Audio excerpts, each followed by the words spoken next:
Olá, irmãos, que a paz do nosso Senhor e Salvador Jesus Cristo esteja no meio de nós. Meu nome é Eliana e hoje em Aprendendo em Vida falaremos sobre por que o vício escraviza.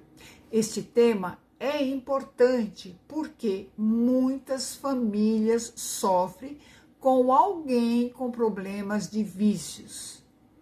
João, capítulo 8, versículo 34, Jesus disse: digo-lhes a verdade, todo aquele que vive pecando é escravo do pecado. Jesus afirma que a prática contínua e habitual do pecado escraviza a pessoa. Não se trata apenas de cometer um erro isolado, mas de viver em um padrão de pecado, tornando-se escravo dele.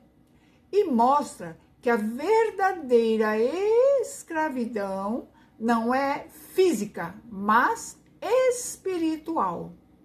Vamos refletir?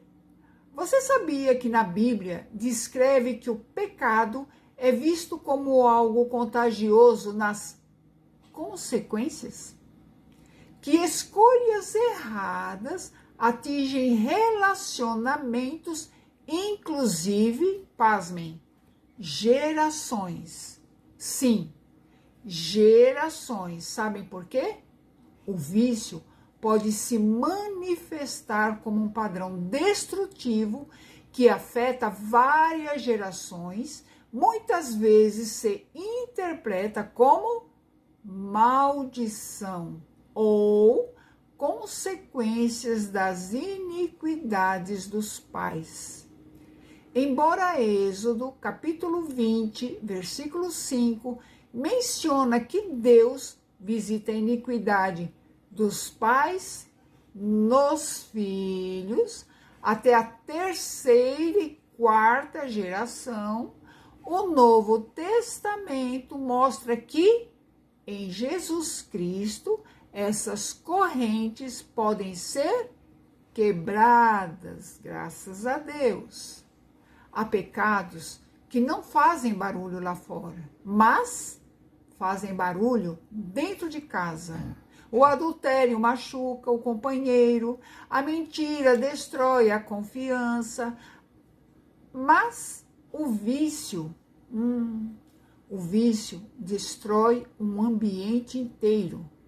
Não que os outros pecados possam ser justificados, mas o vício é um dos piores, porque o vício não é só um erro, o vício é uma porta aberta para a dor entrar, para a paz sair, para a esperança desaparecer. E o mais interessante é que quem está preso no vício normalmente não acorda de manhã pensando: hoje eu vou destruir a minha família. A pessoa pensa: hoje vai ser a última vez. Hoje eu paro. Hoje eu controlo. Lembrem-se, quem está preso em meio às correntes sempre será puxado para trás. E quando se é puxado para trás, o viciado também puxa a família junto. Sabe como? Quando a família perde o sono, perde a segurança, sente medo, a casa perde a alegria e o silêncio da família começa a gritar mais alto do que qualquer discussão. É muito triste. Do que adianta ter um lar, uma família, mas ninguém mais conversa? Ninguém mais sorri, vive tenso, não tem paz. Apesar de famílias viverem juntos, emocionalmente já se perderam uns dos outros. O vício nunca promete destruir a família. Ele só promete aliviar a dor por alguns minutinhos. Mas o preço desses alguns minutinhos será cobrado em anos. Anos de confiança quebrada, anos de lágrimas, anos de orações em desespero.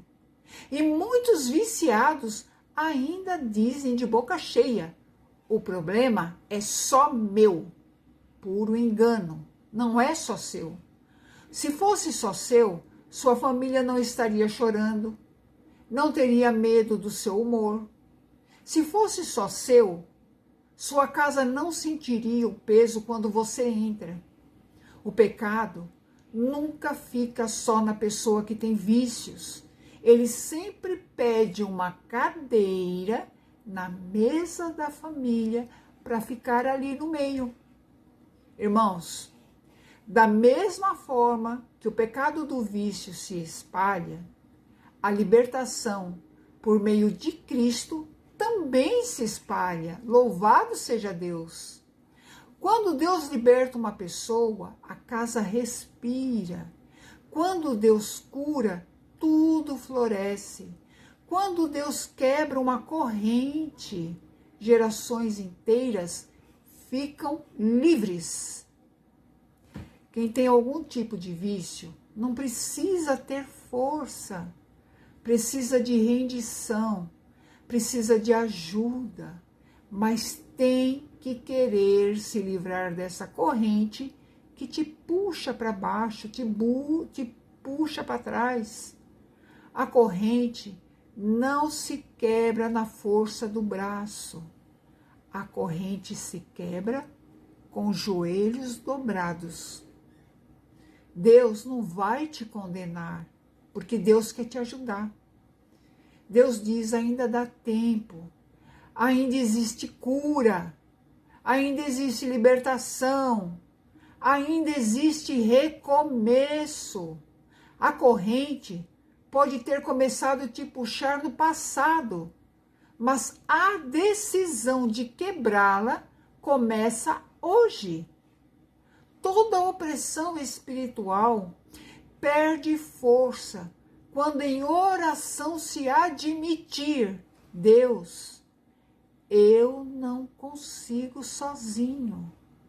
Porque quando essa frase sai da tua boca, com toda a sinceridade do coração, o céu começa a se mover. O que te prende não tem autoridade sobre você. Profetize em oração pedindo, pelo poder do sangue sagrado de Jesus, que as correntes sejam quebradas agora. Renuncie tudo que te prende que não é da vontade de Deus. Porque hoje Deus está quebrando correntes, restaurando famílias, curando corações e levantando quem caiu. Basta querer. Amém? Que o sangue de Cristo cubra todos que precisam de forças e que Deus abençoe a todos e até a próxima.